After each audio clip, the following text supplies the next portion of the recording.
हवाई सफर सस्ता हो सकता है, विदेश यात्रा सस्ती होगी और विदेश में पढ़ाई करना भी सस्ता होगा।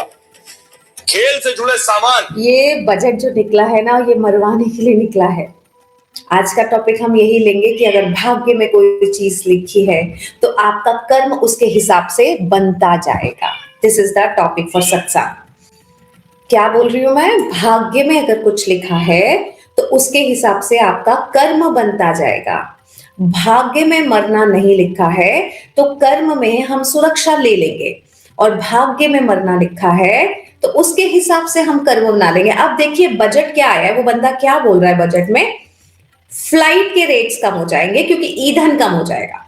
बजटिंग में ईंधन कम होगा, ईंधन कम होगा मतलब सस्ता होगा। सस्ता होगा तो फ्लाइट्स में ईंधन भरना सस्ता होगा। ईंधन भरना जैसे ही उसने बोला ईंधन सस्ता हो रहा है, फ्लाइट का फ्यूल भी सस्ता होगा। एंड यहां पे मेरे को समझ गया कि भाई साहब क्यों, क्योंकि कर्म ये है एज पर प्रिडिक्शंस जो मैंने बताए हैं उस वीडियो में इंस्टाग्राम पे, कि फ्लाइट से मरना लिखा है, पानी से मरना लिखा है, यानी हवा में भी मरेंगे, पानी में भी मरेंगे।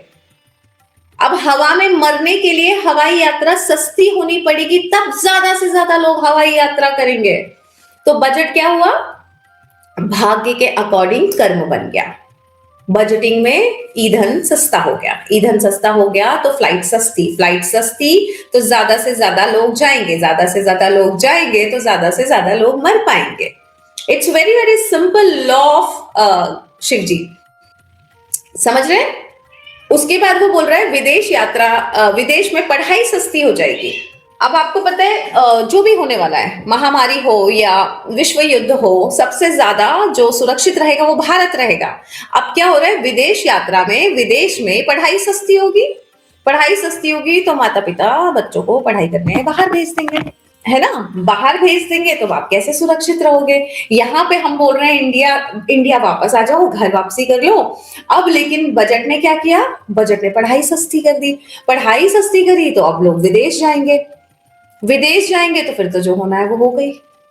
इसको कहते हैं भाग्य के अकॉर्डिंग अपना कर्म बनना। ठीक है, भाग्य के अकॉर्डिंग अपना कर्म बनता है। कहते हैं ना कि हमारी मर्जी कुछ और होती है, ईश्वर को बेस्ट पता है। अब हमारी मर्जी, मेरी तो थी 10 बच्चे, अभी सोचो 10 बच्चे गोद लेती, क्या सत्संग करती मैं। लेकिन ऊपर वाले ने कहा तुमको बच्चे चाहिए ना, बिल्ली के बच्चे ले लो। अब इसको तो भेज सकती हूँ उठा के।